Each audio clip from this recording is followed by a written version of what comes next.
Assalamualaikum warahmatullahi wabarakatuh. Alhamdulillahi rabbil alamin. Wassalatu wassalamu ala asyrafil anbiya'i wal mursalin wa ala alihi wa sahbihi ajma'in. Subhanaka la ilma lana illa ma 'allamtana innaka antal alimul hakim. Allahumma lakal hamdu wa ilaikal mustaka wa antal musta'an. Wa la hawla wa la quwwata illa billahil aliyyil azim. Allahumma arzuqna fahman nabiyyin wa hifzal mursalin wa ilhamal malaikatil muqarrabin. Amma ba'd. وقال الله سبحانه وتعالى فمن كان يرجو لقاء ربه فليعمل عملا صالحا ولا يشرك بعبادة ربه أحدا. Yang saya hormati seluruh barisan pegawai takbir masjid, yang saya sayangi sekalian hadirin dan hadirat yang dirahmati oleh Allah Subhanahu wa taala. Pertama sekali kita panjatkan puji dan syukur kepada Allah Subhanahu wa taala dengan ketentuan yang baik daripada Allah, dengan kesempatan dan peluang yang Allah beri kepada kita saat ini. Kita dapat berbuat baik, kita diberikan masa dan peluang untuk berbuat baik, dan masa ini adalah suatu anugerah daripada Allah. Kerana Imam Al-Ghazali rahimahullah ta'ala menyatakan masa itu dibahagi kepada tiga. Masa semalam yang tak mungkin kita boleh ambil balik, iaitu masa muda kita. Masa semalam yang tak mungkin kita boleh kutip semula. Yang kedua, kata Imam Ghazali, hari ini adalah anugerah daripada Allah, dan masa ini adalah satu kurniaan. Sebab itu bila kita bangun daripada tidur, kita akan membaca satu doa. Alhamdulillahilladzi ahyana ba'dama amatana wa ilaihin nusyur. Segala puji bagi Allah yang telah menghidupkan kami ba'dama amatana, selepas Allah matikan kita, walaupun bukan mati secara hakiki. Maka kita selalu berpegang mati itulah adalah ketentuan daripada Allah, dan kita terlupa bahawa hidup ini juga ketentuan daripada Allah. Kita tak sedar yang hari ini Allah hidupkan kita adalah satu nikmat, dan kematian itu pasti akan menemui kita. Tiap-tiap diri yang bernafas pasti akan menemui kematian. Bila sebut tentang kematian, itulah akhirat. Akhir dunia dan awal akhirat adalah kematian. Akhir dunia, awal akhirat adalah kubur. Kita selalu terlupa tentang kubur ini, walaupun setiap hari kita lalu di tepi perkuburan.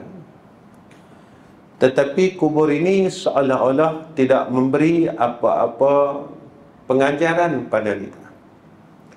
Sebab itu bila kita menziarah kubur, kita akan baca satu doa dan memberi salam. Assalamualaikum ya ahlal diyyar fa inni insyaallah bikum lahikun. Suatu hari nanti aku akan sama-sama dengan kamu. Kita bagi salam kepada ahli kubur, kita kata satu hari nanti kita akan sama-sama, kami akan sama-sama dengan kamu semua.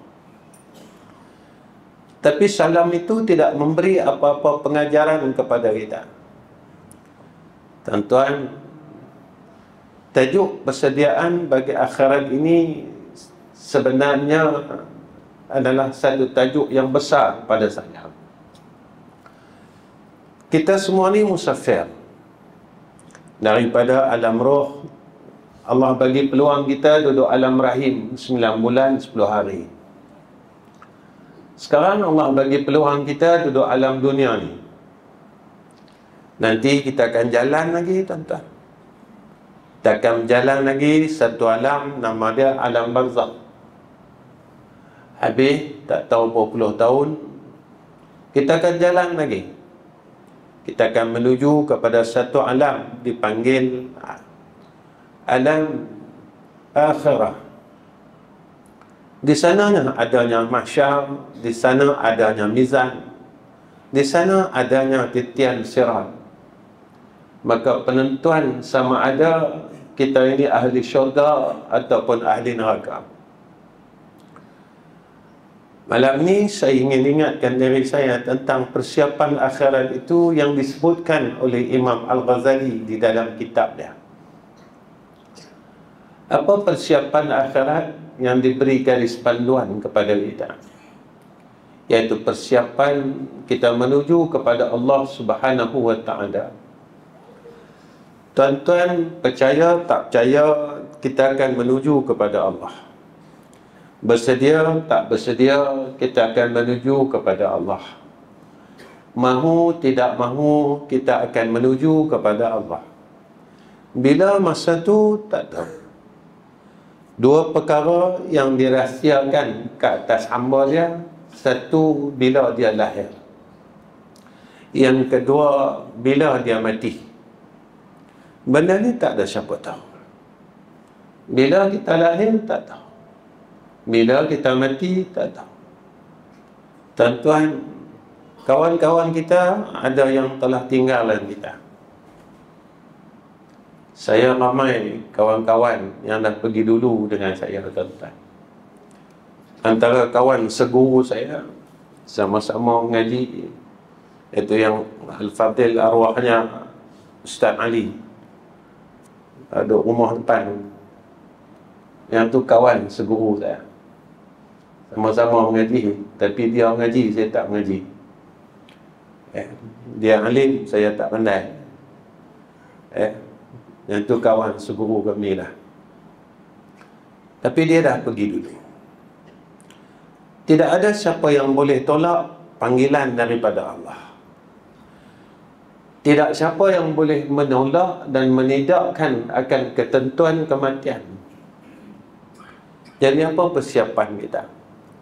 Imam Ghazali sebut dalam kitab Minhajul Abidin pun ada disebutkan perkara ini. Yang pertama, persiapan kita adalah ilmu. Kita kena tahu dan kita kena percaya bahawa akhirat ni ada.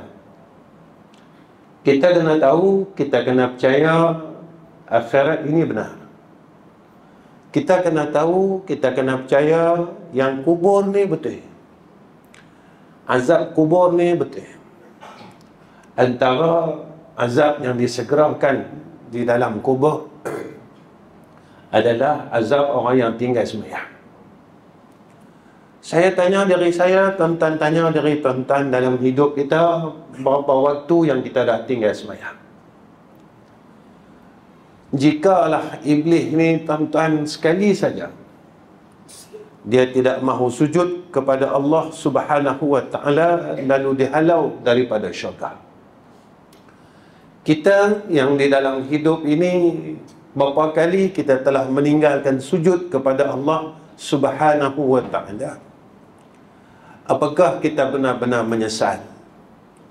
Apakah kita sedar dan kita betul-betul bertaubat dengan semayang yang kita pernah tinggalkan sewaktu kita akil balik, sewaktu kita cari duit, sewaktu kita remaja, sewaktu kita muda, kita tinggalkan salat. Apakah kita benar-benar dah minta ampun dengan Allah Subhanahu wa ta'ala? Atau kita cuma istighfar macam tu lah? Kerana kata ulama, kalau kita nak minta ampun dengan Allah, syarat dia an-nadmu, kita betul-betul menyesal, tuan-tuan. Nabi kata an-nadmu fahuwa taubah, maka menyesal itu adalah taubat. Kita kena tanya dari kita, antara seksa yang akan disegerakan oleh Allah di dalam kubur adalah seksa anak yang derhaka dengan mak dan ayah dia. Saya tanya diri saya, tuan-tuan tanyalah diri tuan-tuan, pernah tak kita kecilkan hati mak kita? Kita kecilkan hati bapa kita? Tuan-tuan tanya, saya tanya. Dan kalau kita pernah kecilkan mak kita, hati mak kita dan hati ayah kita, sempat tak kita minta ampun dengan dia orang? Saya selalu bercakap perkara ini, tuan-tuan. Sehebat manalah kita, setinggi manalah ilmu kita, sehebat manalah ibadat kita, kalau kita kecilkan hati mak kita, kita derhaka dengan mak kita, kita derhaka dengan ayah kita, nescaya anak ini tidak akan cium bau syurga besok di yaumil akhirah. Apa yang saya ingin katakan, tuan-tuan, saya bercakap ini sebagai seorang ayah dan tuan-tuan juga ayah. Kita sebagai seorang ayah, jika kita kecil hati dengan anak-anak kita, kita tak pernah beritahu dengan anak-anak kita. Seorang ayah, dia akan simpan kecil hati ni. Biasanya ayah ni dia akan pendam. Dia pendam, tuan-tuan. Kalau dia berasa hati dengan anak dia, dia akan pendam terus. Dan anak kita takkan tahu yang kita ini kecil hati dengan mereka. Melainkan ibu. Sifat seorang ibu, kalau dia kecil hati, dia akan tunjukkan dengan wajah mukanya yang dia kecil hati dengan anak-anak. Apa yang saya ingin katakan, jika kita seorang ayah pernah kecil hati dengan anak-anak kita, apakah ayah kita pun buat perkara yang sama? Kita seorang ayah, jika kita kecil hati dengan anak-anak kita, kita pendam dan kita tidak pernah beritahu anak-anak kita. Lalu saya berfikir, apakah ayah-ayah kita juga mereka pendam macam kita? Kalau mereka juga pendam kecil hati itu seperti mana kita yang kita lakukan sekarang, bermakna kita tidak akan peluang untuk mencium bau syurga Allah Subhanahu wa ta'ala. Tuan-tuan, malam ini saya menyeru diri saya dan semua yang hadir sebagai seorang ayah. Sekecil manalah hati kita, wahai seorang ibu, sekecil manalah hati kita kepada anak-anak kita, maka maafkanlah mereka. Kenapa, tuan-tuan, kita kena maafkan mereka? Kita kena cakap macam ni dalam hati kita. Ya Allah, aku buat ini, aku maafkan semua salah anak-anakku, walaupun ya Allah, mereka telah kecilkan hati aku berkali-kali di dalam hidup ini. Aku maafkan seluruh kesalahan anak-anakku. Kerana apa, ya Allah? Aku berharap jika aku juga berbuat kesalahan kepada arwahnya ayah aku dan mak aku, mereka juga telah memaafkan aku sebagai seorang anak. Kita buat ini tuan-tuan dengan harapan, jika mana mak kita pernah kecil hati dan ayah kita pernah kecil hati dengan kita, apa yang kita buat ini kita berharap juga supaya mak kita dan ayah kita memaafkan kita. Anak-anak kita beruntung kerana kita masih hidup. Ibu mereka masih hidup. Laluan untuk mereka minta maaf ada. Tapi saya dan tuan-tuan, mak kita dah tak ada. Ayah kita dah tak ada. Di mana jalan kita untuk kita minta ampun dengan mak kita, dan jalan kita untuk kita minta ampun dengan ayah kita? Mudah-mudahan kita berbuat baik kepada anak-anak kita, lalu perkara itu sampai kepada arwah mak dan ayah kita, mereka juga akan berbuat perkara yang sama dengan kita yang masih hidup ini. Mudah-mudahan semayang kita, puasa kita, umrah kita, haji kita, sedekah kita, mengajar kita, belajar kita, jalan ini menjadi asbab kita boleh mencium bau syurga Allah Subhanahu wa ta'ala. Yang ni persiapan akhirat. Persiapan untuk kita pergi akhirat, kena tahu apa yang patut kita tahu, tuan-tuan. Tuan-tuan, ramai orang mengaji tauhid, ramai orang mengaji fiqh, ramai orang mengaji tasawuf, tetapi ada perkara yang mereka lupakan dalam hidup ni. Mereka tak kisah berkenaan dengan perkara ini. Mereka tak nak jaga benda ni.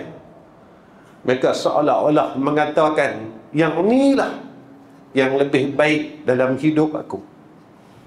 Tuan-tuan, hari ini saya ingin bercerita sikit pasal mak dan ayah ini. Kerana zaman ini disebut oleh Nabi SAW, apabila hampirnya kiamat, ramai ibu yang melahirkan Tuhan. Ketika hampirnya kiamat, Nabi kata ibu-ibu melahirkan Tuhan. Anak-anak kita macam Tuhan. Mereka buat kita seperti mana seorang hamba. Mereka arah mak dia, mereka arah pak dia. Ketika kita bersama dengan mereka, mereka tidak bau pandang kita. Hari ini saya ingin berpesan kepada seluruh anak-anak, sehebat manalah kalian, setinggi manalah ilmu kalian, sekaya manalah hidup kalian, tetapi jika mana kalian derhaka dengan mak dan ayah kalian, nescaya harta yang ada pada kalian dan ilmu yang ada pada kalian, amal saleh yang ada pada kalian tidak akan dipandang oleh Allah walaupun satu zarah. Percayalah. Kedua, persiapan akhirat itu disebutkan oleh Imam Al-Ghazali, iaitu taubat. Kita kalau nak pergi kepada akhirat, bersihkan diri. Sebab itu tuan-tuan, bila kita mati, orang bersihkan kita ni bersih sungguh. Gigi kita gosok. Tempat saya dipanggil meruang, tuan-tuan, kalau nak buang najis. Melaka ni panggil apa? Tempat saya panggil meruang. Meruang ni mana buang najis. Tekan perut sikit, angkat sikit mayat jenazah kan tadi, bagi najis hak sisa-sisa ni keluar. Maknanya Islam ni dia beritahu kat kita, kalau nak balik jumpa Allah, bersih. Tapi kita bersihkan zahir saja. Yang kita nak bawa balik ni, takut ada benda kotor, tuan-tuan, dalam diri kita. Apa benda kotor itu? Satu benda kotor yang bersangkut paut dengan Allah. Semayang, puasa, ni bersangkut paut dengan Allah. Dulu zaman muda kita tinggal puasa, tuan-tuan. Hak orang dulu-dulu, hak pelaga ayam.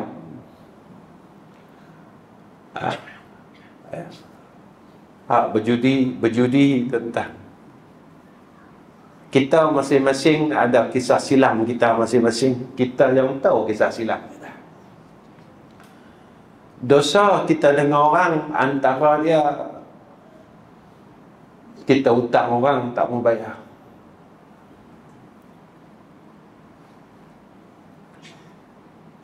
Hutang ni bayar dia wajib, tuan-tuan.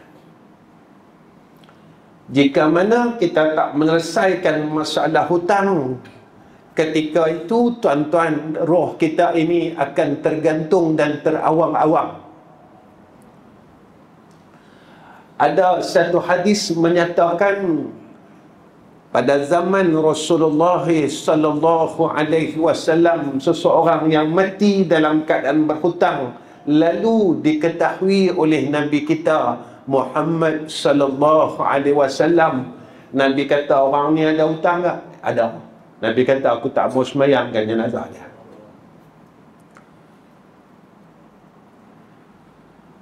Maka seorang sahabat membayar keseluruh hutangnya, barulah Nabi semayangkan jenazah tersebut. Tuan-tuan, hutang ni jangan ambil ringan. Sebab apa saya kata jangan ambil ringan? Sebab di akhirat besok, orang yang kita hutang, dia cari dah. Dia cari dan kita kena bayar dengan amal soleh kita. Kalau kita ada amal soleh. Yang paling kita takut hutang yang telah kita lupakan. Hutang mana, tuan-tuan? Hutang kawan-kawan masa sekolah dulu. Hutang kita zaman muda dulu dengan kawan-kawan yang kita telah lupakan dan kita tak ingat yang kita berhutang. Maka hutang-hutang itu tidak pernah dihalalkan oleh kawan-kawan kita, oleh orang yang kita pernah berhutang. Lalu mereka ini akan menuntut hutang ini besok di yaumil akhirah. Tuan-tuan, kita nak bayar pakai apa?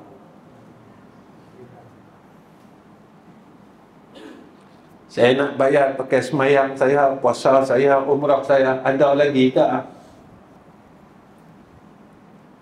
Sebab kita berempat tak berhenti. Nak ada masalah apa lagi? Hasad tak berhenti. Nak ada masalah apa lagi? Kerana Nabi kata orang yang hasad ini, dia memakan seluruh amalannya. Seperti mana api yang memakan kayu yang kering. Satu pun tak ada lagi. Sebab itu, persiapan bagi akhirat, taubat.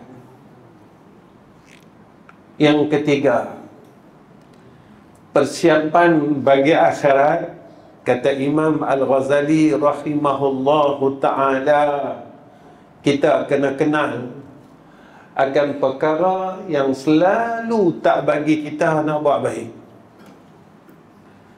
Imam Al-Ghazali dia sebut dekat kita perkara itu adalah 4 perkara.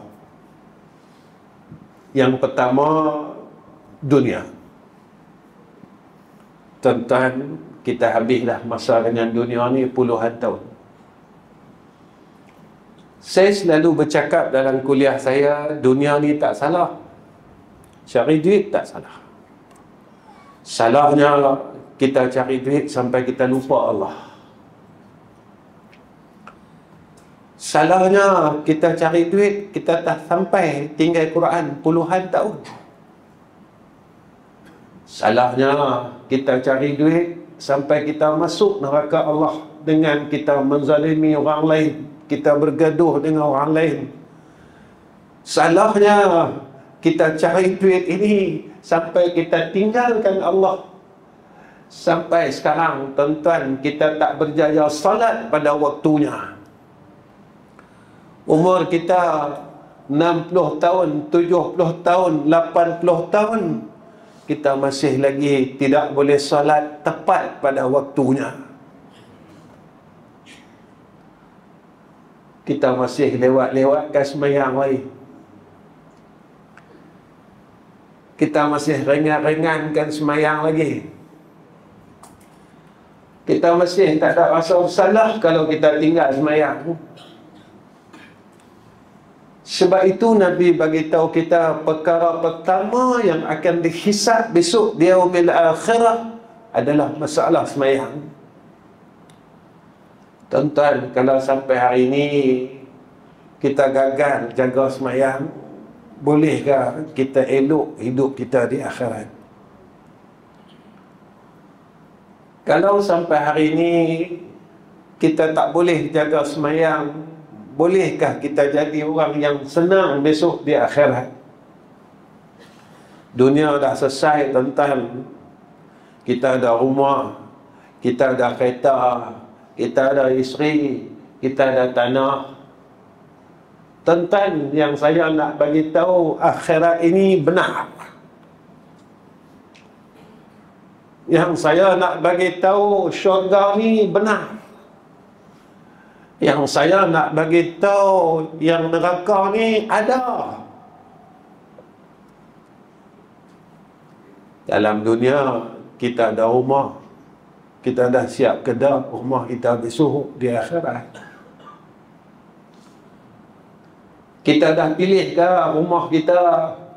Saya telah memilih rumah saya, Ustaz. Mana rumah yang kita pilih? Jika kita bersungguh-sungguh berbuat amal soleh, maka pilihan rumah kita adalah syurga Allah. Tetapi kalau sampai sekarang kita malah lagi nak buat amal soleh, nak sembahyang sunat malah, baca Quran malah, sembahyang malam malah, kita buat amal soleh malah, apakah kita layak untuk masuk ke dalam syurga Allah? Dan maksiat kita masih tak berhenti, cerita buruk orang kita masih tak berhenti. Syurga mana yang ada di dalamnya si pengumpat? Syurga mana yang ada di dalamnya orang yang masih hasad dan dengki sesama orang Islam? Syurga mana yang ada di dalamnya orang yang masih tidak boleh membuang sombong di dalam hati-hati mereka? Tuan-tuan, kita tahu semua benda tu tak boleh. Ngumpat tak boleh, kelahi tak boleh, tapi kita buat juga.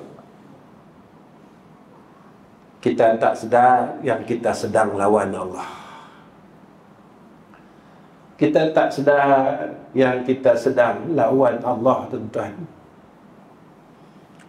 Sebab itu kita rasa kita ni hebat. Tapi banyak perkara yang sedang kita melawan Allah Subhanahu wa ta'ala secara kita tidak sedar. Dalam dunia ni kita akan memberi macam-macam alasan. Pasal apa saya tak mau sembahyang sunat ba'diyah maghrib, saya malas.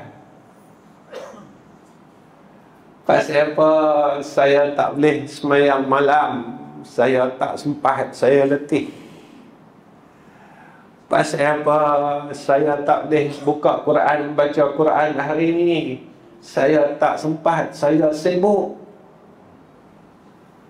Tuan-tuan, alasan kita itu agak-agak Allah terima tak kat sana? Besok apabila kita di yaumil mahsyar, Allah tanya kita, masa engkau hidup di dalam dunia dan aku bagi masa 70 tahun, kau buat apa? Tak cukup ke 70 tahun tu? Tak cukup ke 60 tahun tu? Tak cukup ke 80 tahun tu? Walhal Allah bagi tahu kita di dalam Al-Quran, wa ma khalaqtul jinna wal insa illa liya'budun. Tidak aku ciptakan jin dan manusia itu, kata Allah, melainkan mereka ni buat ibadat kepada aku. Saya tahu, tuan-tuan tahu, besok kalau kita mati, Nabi kata 3 ni akan iring kita di liang lahat, 1 saja masuk. Siapa iring kita? Dunia kita, anak isteri kita, kawan-kawan kita, semua iring. Masuk 1 saja. Siapa dia? Amal salih. Saya tengok diri saya, tuan-tuan tengok dari tuan-tuan, apa amal salih yang kita ada. Saya tengok dari saya, tuan-tuan tengoklah dari tuan-tuan. Apa baik yang aku dah buat dalam hidup ni? Dan apa jahat yang aku masih tak boleh buang lagi dalam hidup ni? Sebab orang yang bertakwa ni, tuan-tuan, bukan sekadar dia buat baik. Maka ulama kata orang yang bertakwa ini, dia buat baik, dia tinggal jahat. Kita berjaya buat baik, tapi kita tak berjaya meninggalkan kejahatan. Kita berjaya semayang, tapi kita tak berjaya meninggalkan kejahatan. Ni rejak, tuan-tuan. Bulan depan Syaban, bulan depan Ramadan. Sebulan Ramadan kita berjaya, tuan-tuan.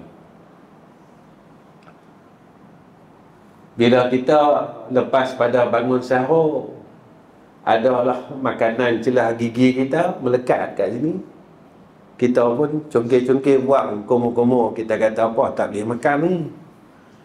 Kalau aku makan ni, Allah tahu. Jaya, tuan-tuan, dalam bulan Ramadan. Sampai raya korban, kita ambil daging orang punya. Perasan tak? Kita cakap apa?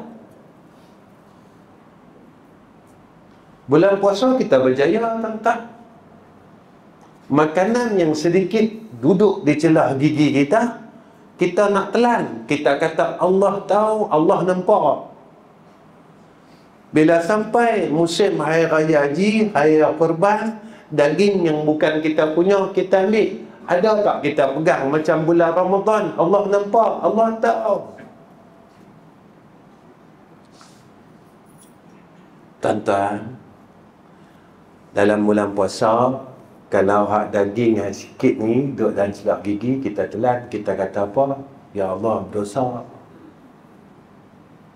Hak yang kita ambil Raya Haji daging sekilo ni jadi apa, tuan-tuan?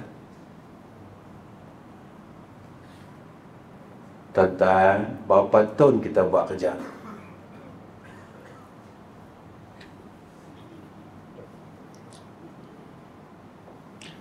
Tuan-tuan, berapa tahun kita makan daging haram?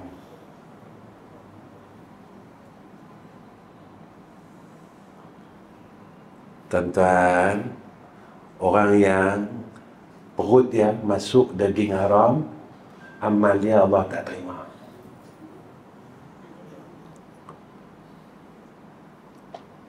Orang yang berterusan setiap tahun duk masuk daging haram, makanan haram dalam perut dia, dia tak mau berhenti, maka amalan dia ditolak oleh Allah.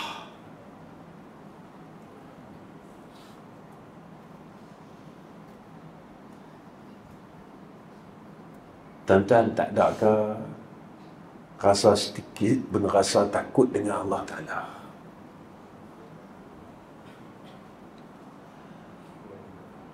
Tak ada ke ada sedikit rasa takut dengan neraka Allah?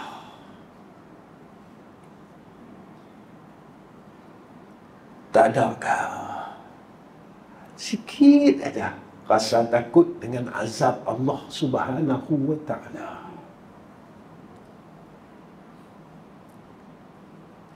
Tak adakah sikit pun Rasa takut yang malaikat kiraman katibin tengah tengok aku ni. Kita buat salah, kita boleh lari daripada pandangan manusia, tetapi kita tidak boleh lari daripada pandangan Allah. Kerana saya percaya, saya beriman, tuan-tuan beriman, Allah Maha melihat.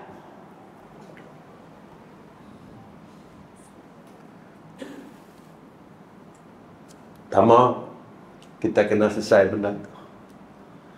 Kedua, siapa yang nak halang kita nak buat baik? Nafsu kita. Bila kita nak buat baik, bila kita nak jadi orang baik, nafsu kita, nantilah, dia kata, tunggu tua.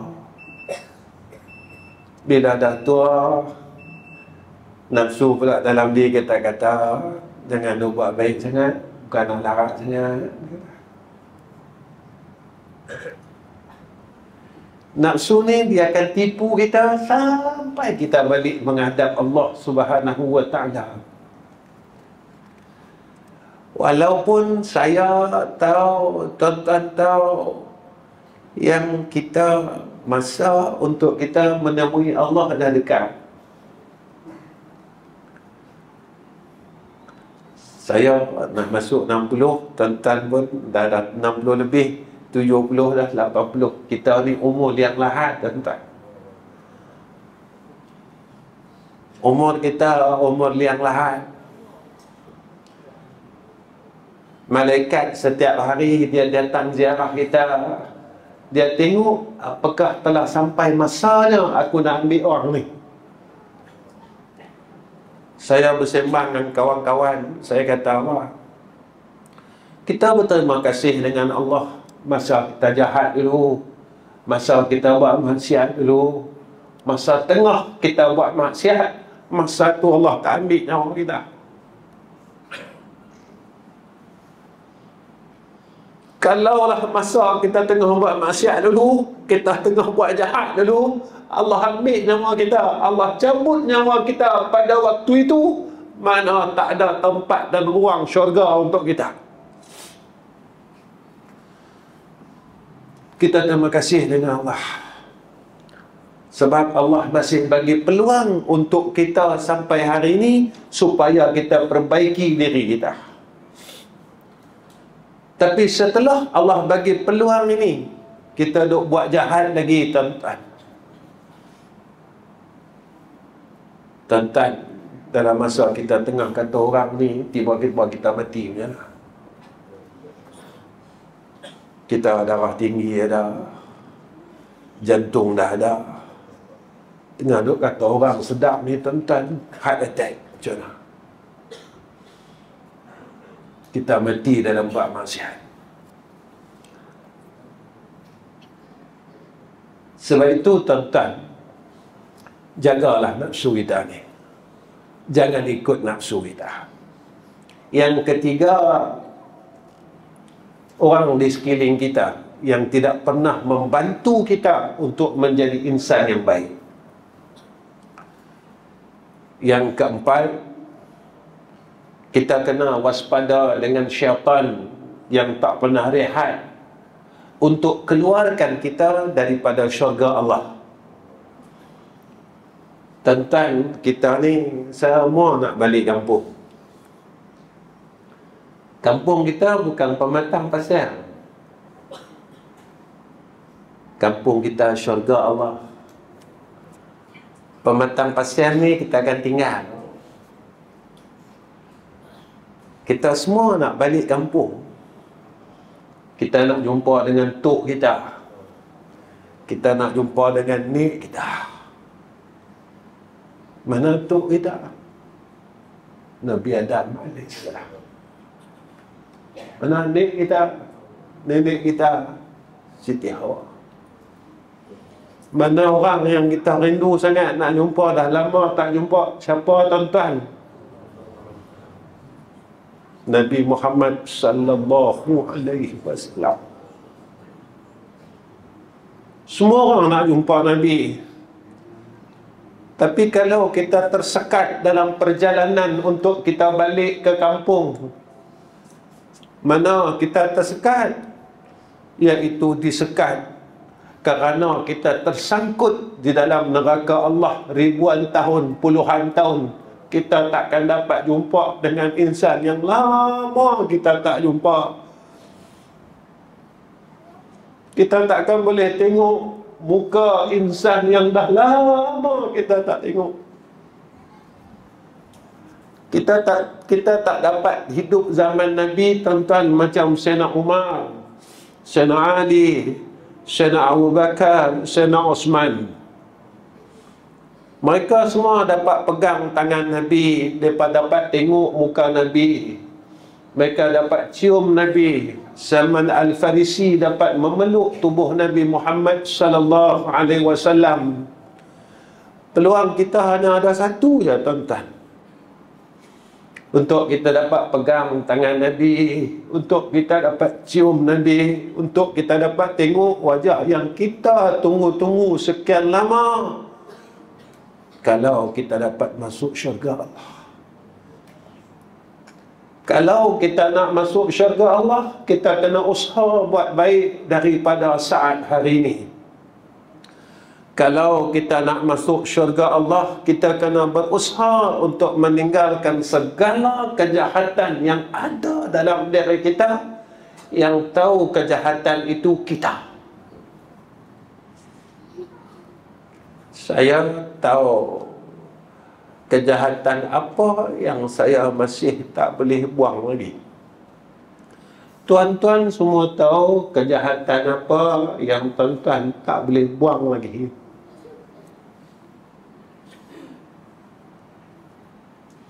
Saya kena usaha buang jahat.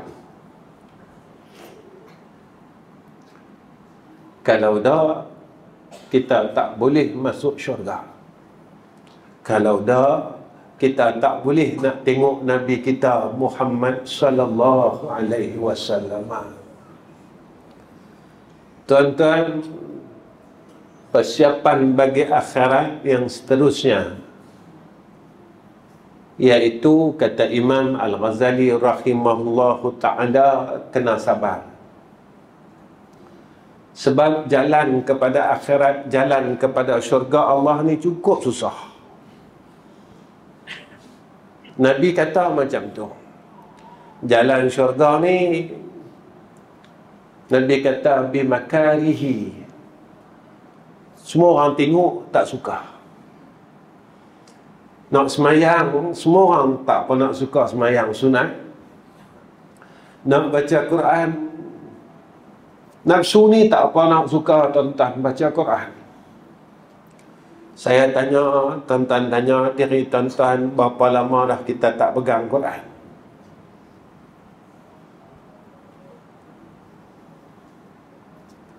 Tuan-tuan dan saya yang ada jawapan tu.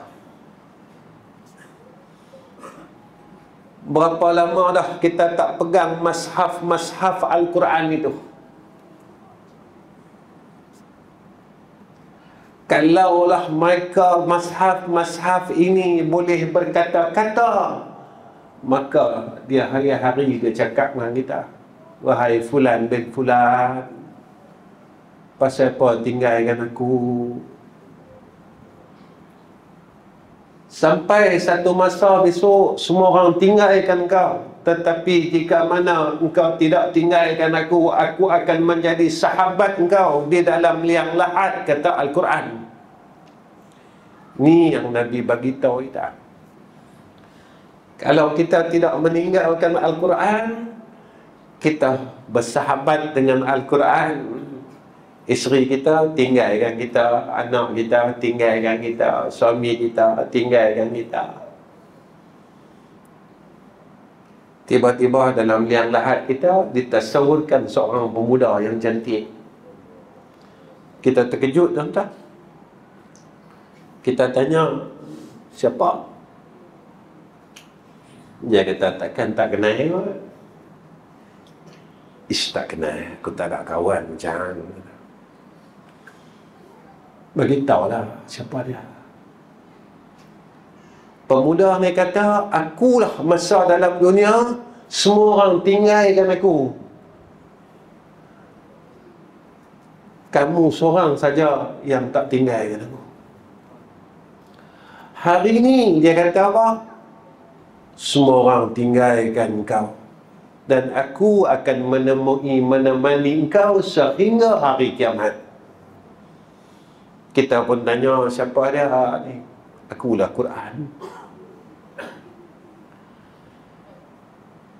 Tetapi dalam 5 minit ni Ustaz boleh. Tetapi jika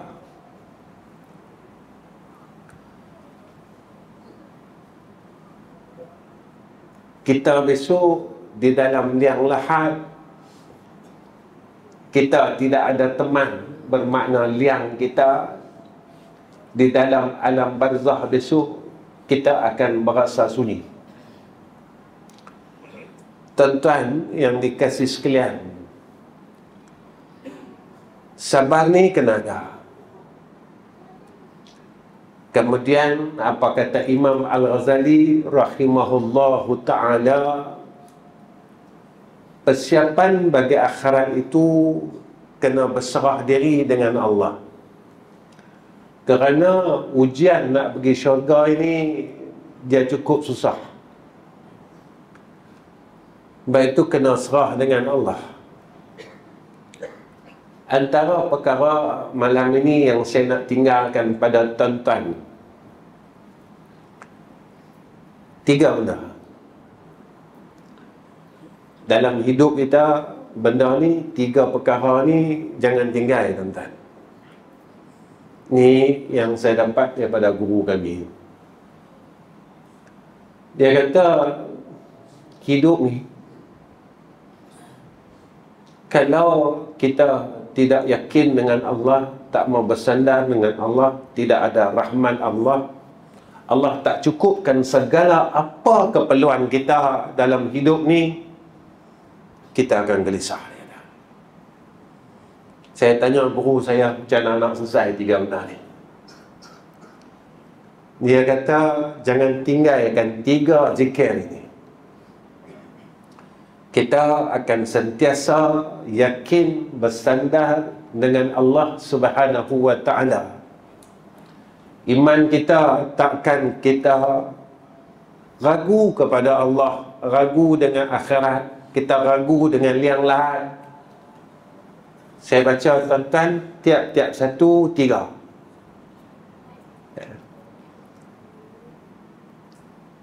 Pertama, tahlil. Tahlil ni tuan-tuan ingat. Orang Melaka ingat tahlil. Saya baca 3 kali. La ilaha illallah Muhammadur Rasulullah fi kulli lamhatin wa nafasin adada ma wasi'ahu ilmullah. La ilaha illallah Muhammadur Rasulullah fi kulli lamhatin wa nafasin adada ma wasi'ahu ilmullah. La ilaha illallah Muhammadur Rasulullah fi kulli lamhatin wa nafasin adada ma wasi'ahu ilmullah. Jangan tinggal, tuan-tuan, tiap-tiap lepas sembahyang 10 kali. Kedua, selawat Jibril, tuan-tuan, paling sikit 10 tiap-tiap lepas sembahyang. Kalau elok 100 tiap-tiap lepas sembahyang. 100 lama Ustaz, sikit ya, sekejap saja, 5 minit habis, tuan-tuan. Mana selawat Jibril? Sallallahu ala Muhammad. Ada orang baca Sallallahu ala Sayyidina Muhammad. Tuan-tuan nak baca dengan Sayyidina Muhammad, tuan-tuan nak baca dengan tak ada Sayyidina pun boleh, ikutlah tuan-tuan. Jangan tinggalkan selawat tiap-tiap lepas salat. hidup kita sentiasa dalam rahmat Allah. Paling sikit 10 tuan-tuan, setiap lepas salat. Yang ni yang saya buat. Benda hak saya buat, saya bagi. Hak tak buat, saya tak bagi. Saya dah buat daripada saya muda ni, masa saya mengaji tu. Saya ingat ni, masa saya mengaji dengan almarhum ni, tuan-tuan sama-sama. Almarhum guru dia, Syekh Abdul Karim Al-Banjari. Saya duduk mengaji juga dengan Syekh Abdul Karim ni. Saya duduk mengaji dengan Baba Sin Suraj, Bukit Ajiat. Satu hari tuan-tuan, saya ni masa bukan mengaji sangat lah, kita kaki mengaji. Guru saya ni, Baba Sin ni tuan-tuan, dia kata kalau murid saya ni cari duit, mana dia bukan murid saya. Saya dengar tu takut lah tuan-tuan. Tahun 90-an ni. Tadi saya jumpa dengan Tok Guru, saya kata macam mana nak selesai masalah ni. Saya pun orang kaya. Anak 3 orang masa tu. Saya ada anak 3 orang sebelum meja tu. Saya kahwin awal tuan-tuan. Lepas tu saya ada cucu lah, 16. Menang saya ada tuan-tuan cucu ni.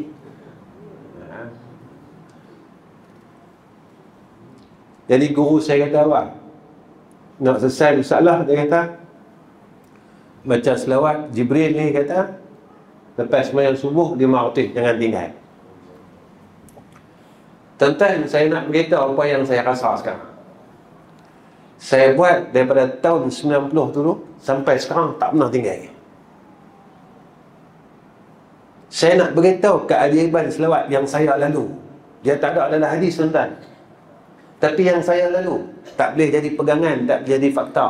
Tapi yang ni saya lalu. Saya ada 3 madrasah. 2 di Selangor, 1 di Kuala Terengganu.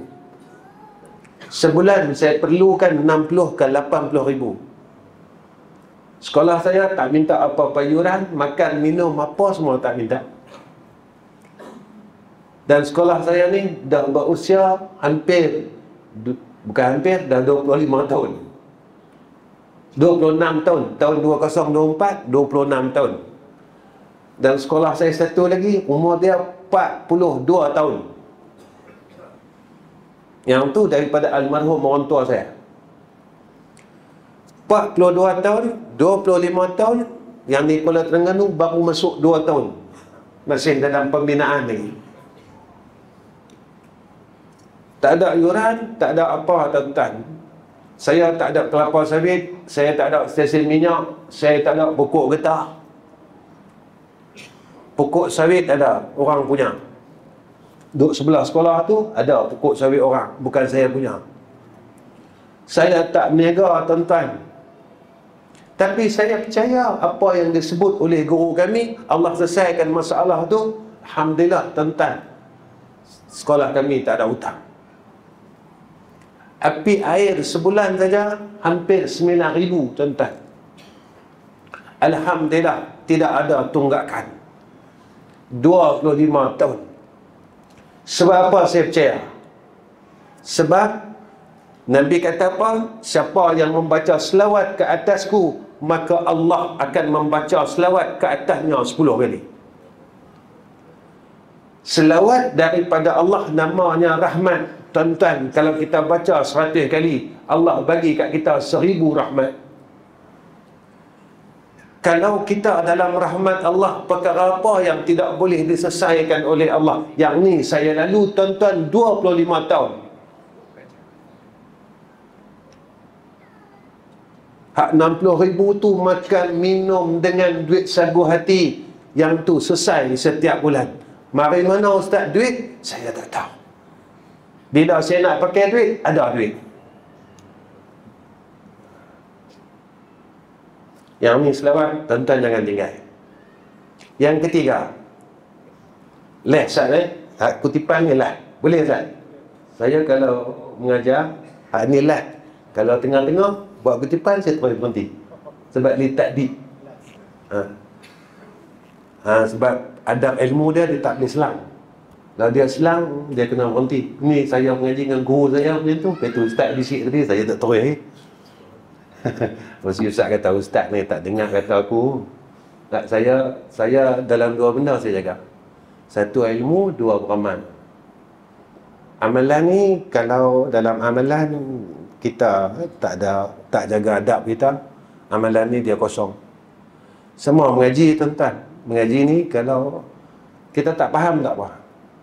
Tapi kita ada adab dengan ilmu, pada waktu itu tuan-tuan, keberkatan dia datang. Ilmu ni guru saya kata, dia tak perlu banyak, dia kata. Tapi barakah. Bila barakah, kemuliaan ilmu tu akan ada pada kamu. Apa antara kemuliaan ilmu? Satu, ketakwaan. Allah bercampak kat kita makin takut dengan dia. Bila kita nak buat jahat, seolah-olah kita ditegur oleh Allah. Yang ni jahat. Antara karamah ilmu. Yang ni disebut oleh Allah dalam Al-Quran. Kemudian antara karamah ilmu disebut oleh Nabi dalam hadis. Siapa yang belajar dan mengajar, kafalahu rizqahu. Allah jamin rezeki dia. Dalam hidup dia, dia tak akan pernah keluh kesah dengan masalah rezeki. Ni karamah dia. Ya tuan-tuan lah. Saya minta maaf lah. Bagi Ustaz kecil hati dengan saya. Benda-benda ni saya jaga tuan-tuan. Cukup jaga. Sebab saya cukup takut. Cukup takut tuan-tuan. Baik, yang ketiga. Yang ni lah. Pukul 9 lah. Lepas ni kita akan lancarkan kutipan. Tuan-tuan rabah sikit poket tuan-tuan. Lah. Tuan-tuan jangan tinggal ayat Quran ni. Jika mana kita baca dia, nescaya Allah akan cukupkan keperluan kita. Saya tak pernah tinggal lagi ni tuan-tuan. Apa dia? Wa tawakkal 'alal hayyil ladzi la yamut. Wa tawakkal 'alal hayyil ladzi la yamut. Wa tawakkal 'alal hayyil ladzi la yamut. Betul tak? Betul. Ayat tu betul kan? Ada betul kan? Ayat surah apa? Ayat ke apa? Surah apa? Tak ingat? Tak ingat. Tuan-tuan cari sendirilah. Wa tawakkal 'alal hayyil ladzi la yamut. Lepas semayang baca 10 kali. Allah cukupkan keperluan tuan-tuan. Allah cukupkan keperluan tuan-tuan. Semua. Saya nak beritahu macam ni tuan-tuan. Bukan saya nak cerita apa-apa, tapi saya nak beritahu lah. Nanti kita buat kutipan. Saya mengajar ni tuan-tuan, pergi mana-mana pun, saya tak pernah minta apa-apa bayaran. Nak bagi-bagi, tak bagi tak apa. Tak mau bagi pun tak apa, boleh. Saya tak pernah merungut pun. Kalau tuan-tuan tak percaya, tuan-tuan tanya anak-anak saya pegang kamera ni. Ini anak-anak angkat saya, ada anak saya. Dia tahu saya. Saya pergi kuliah mana-mana, hotel saya bayar sendiri, kapal terbang saya bayar sendiri, saya tak minta mana-mana pada penganjur. Yang tu syarat saya. Masjid nak bagi, masjid tak mau bagi, saya tak ambil. Saya tak ambil kisah. Tak pernah ambil kisah tuan-tuan. Sebab saya mengajar daripada tahun 1989. Masa tu tuan-tuan, masjid ni tiap-tiap malam lepas pada mengaji tuan-tuan, ni pusing tim Milo. Ingat siapa mengaji dulu? Tim Milo ni, Tok Guru mengajar kita, dia pusing tim Milo. Jadi Tok Guru ni dia tahu, ustaz ni dia tahu mana hak kaki kedekut tak hidung masin, mana hak yang jenis pemurah ni. Hak jenis kedekut ni, hak yang dia lalu dia bunyi ting ting ting ting, hak duduk siling. Hak masuk sengak dia, ni orang ni pemurah, ni ahli syurga. Dulu zaman tu lagi tuan-tuan. Saya mengajar ni zaman Tin Milo lagi. Daripada Selangor pergi Kuala Lumpur. Bawa balik RM3.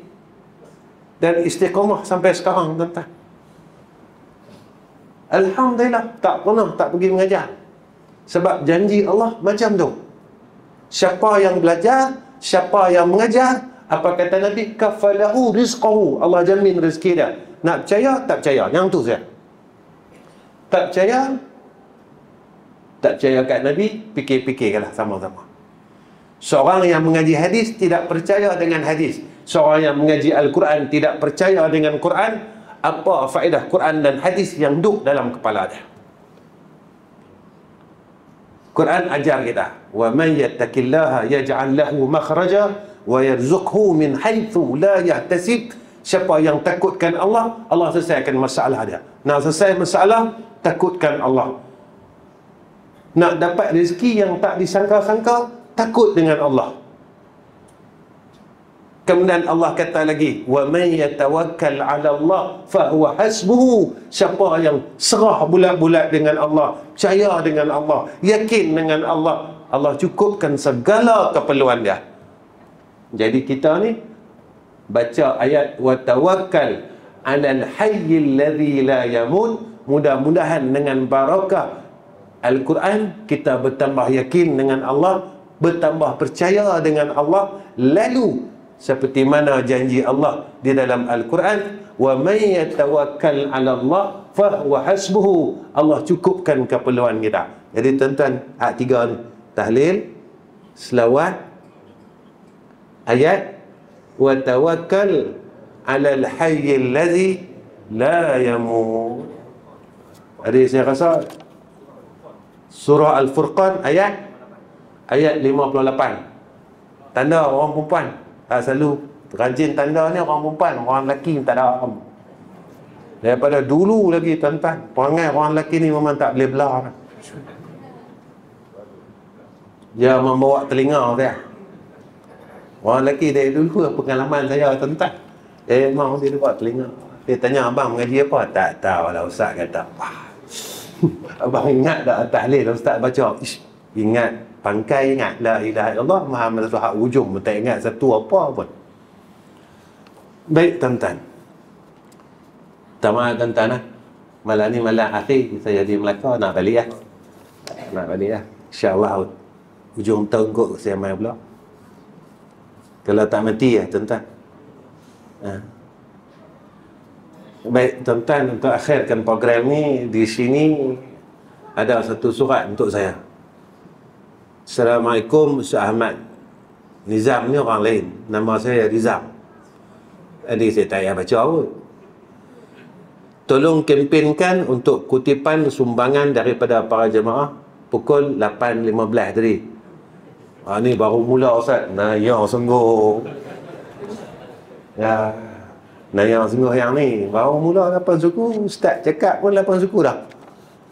Masjid As-Salihin memerlukan sumbangan daripada jemaah untuk meneruskan program ceramah bulanan masjid ni. InsyaAllah ceramah bulanan untuk bulan Februari di masjid ni nanti ialah Ustaz Auni bin Muhammad pada 15 Februari 2024. Ustaz Auni kita. Ustaz Auni kita. Baik.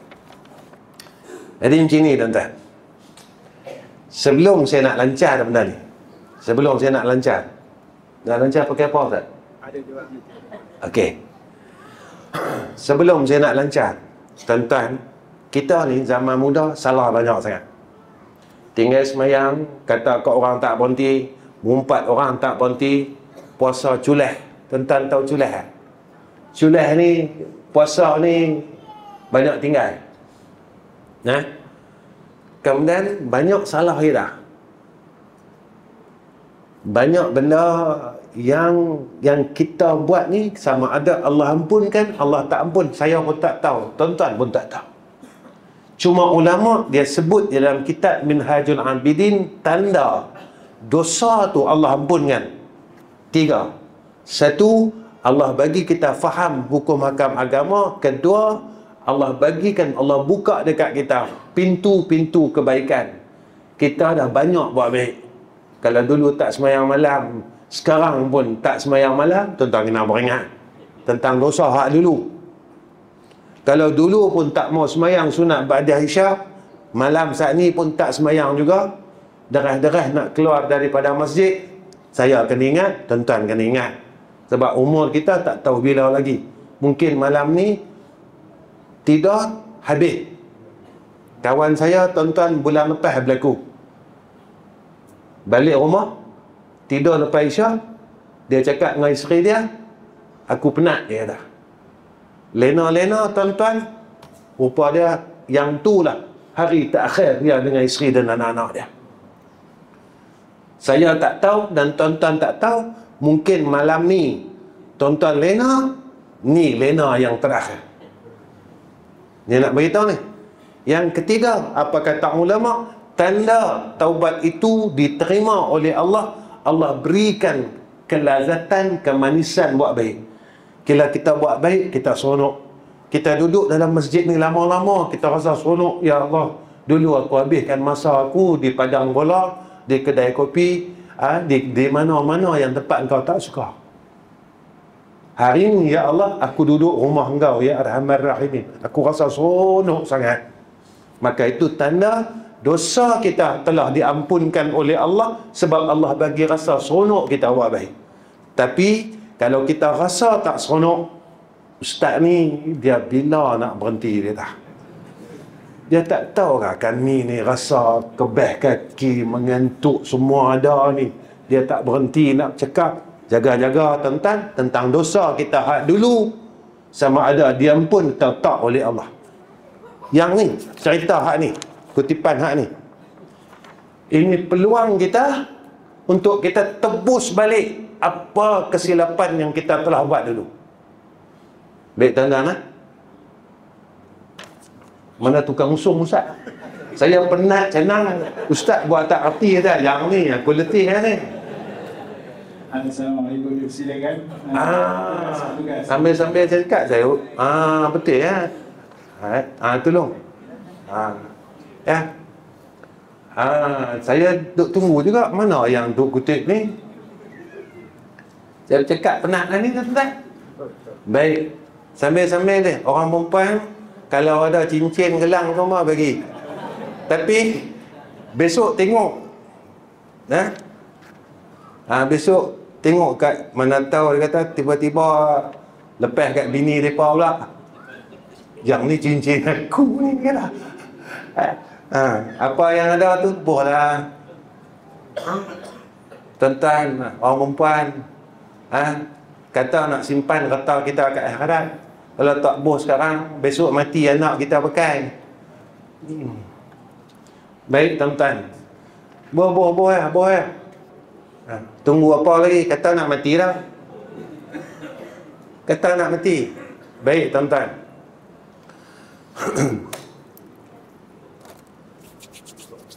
Sambil-sambil kutip jangan berhenti. Pusing 2 orang bang. 2 kali pusing. 2 kali. Mana yang bagi RM1 tu tunggu lagi. Tunggu depan dia. Bagi RM1 tu tunggu lagi. Ni pasal apa tunggu? Tak cukup dia kata. Baik tuan-tuan, yang ni lah. Saya tak tahu bila saya boleh datang tempat tuan-tuan.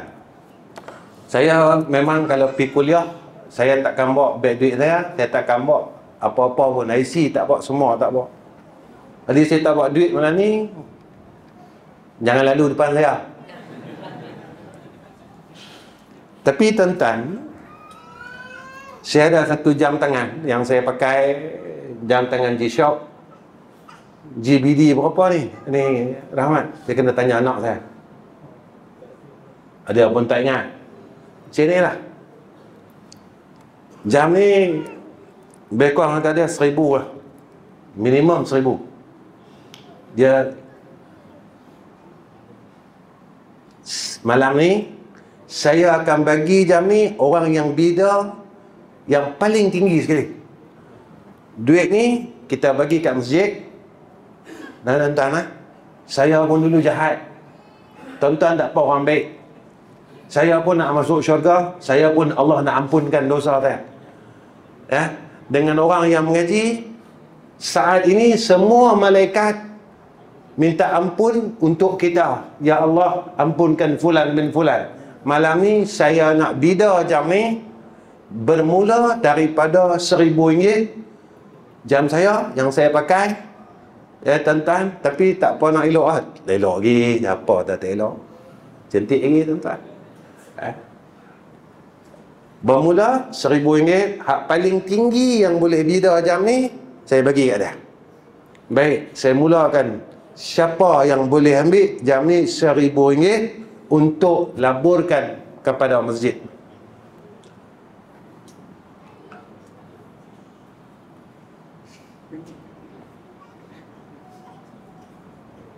kedekut piang tu.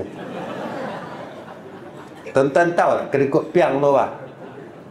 Kedekut piang ni, kedekut nak mempui.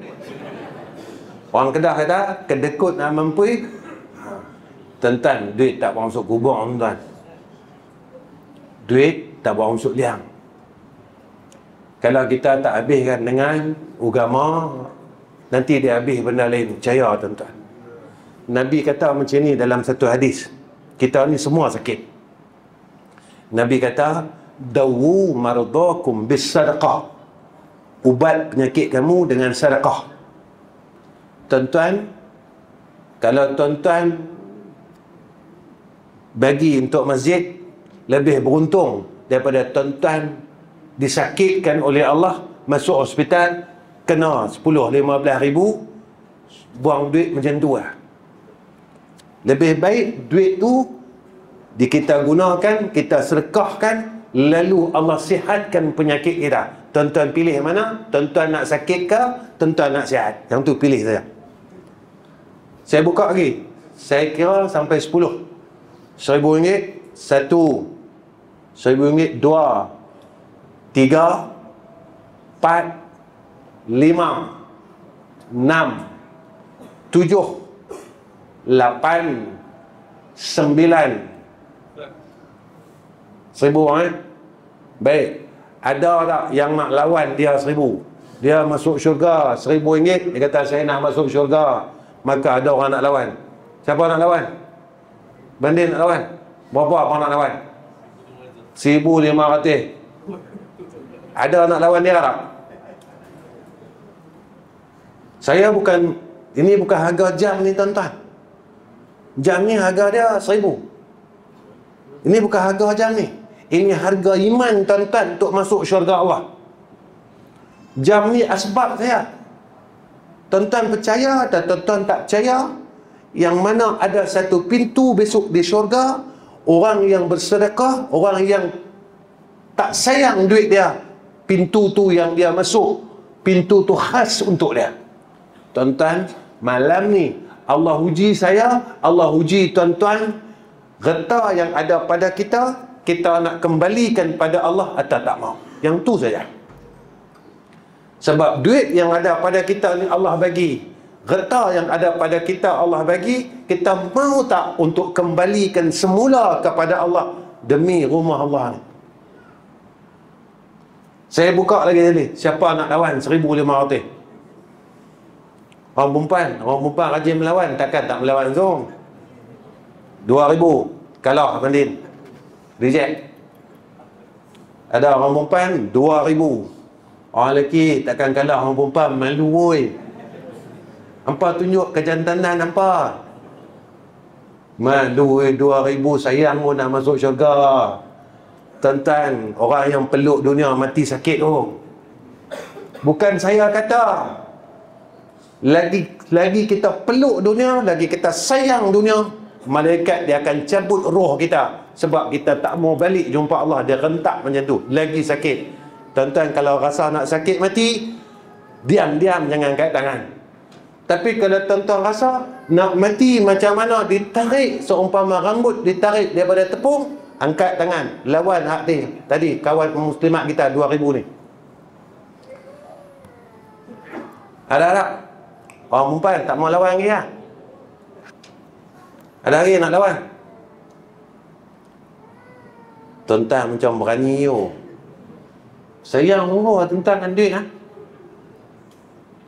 Saya lawan pula 2,500. Duit saya, jam saya lawan 2,500. Ustaz, jangan Ustaz, nanti saya bingin Ustaz. Saya lawan 2,500. Ada nak lawan saya tak tuan-tuan?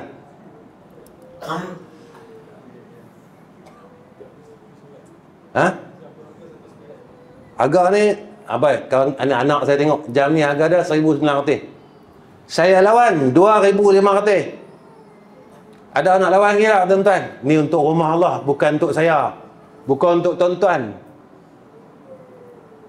Semua ni untuk program mengaji. Ada berani? Saya tengok abang angkat tangan lebih separuh lah. Masa ni jangan garuk kepala tu. Jangan garuk tu. Saya nak berhenti ni tuan-tuan, 9 suku dah. Tuan-tuan tak mau lawan kan?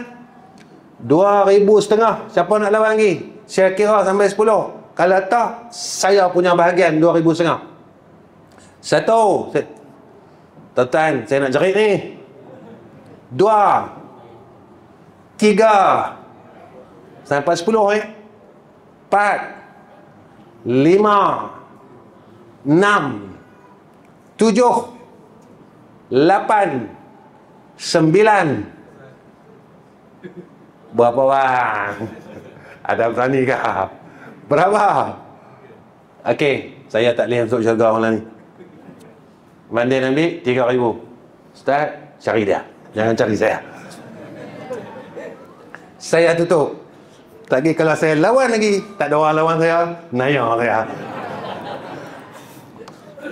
Taktikal kena betul tuan. Taktikal tak betul, jahanam. Baik tuan-tuan, yang nilai malam nilai. Saya jarang melawak tuan-tuan dalam kuliah saya. Tapi tuan-tuan ni macam keluarga saya tengok. Saya tengok tuan-tuan seronok saya. Terima kasih. Tuan-tuan, kita doakan Pak Din kita, keluarganya, mudah-mudahan diberkati oleh Allah dalam hidupnya, keluarganya, perniagaannya, rezekinya, anak isterinya, disihatkan isterinya yang dalam keadaan yang tidak apa baik kesihatannya, Allah sihatkan, dan mudahan Allah kurniakan kepada mereka keluarga Pak Din sekeluarga akan surga Jannatul Firdaus. Wa akhir kalam, assalamualaikum warahmatullahi wabarakatuh.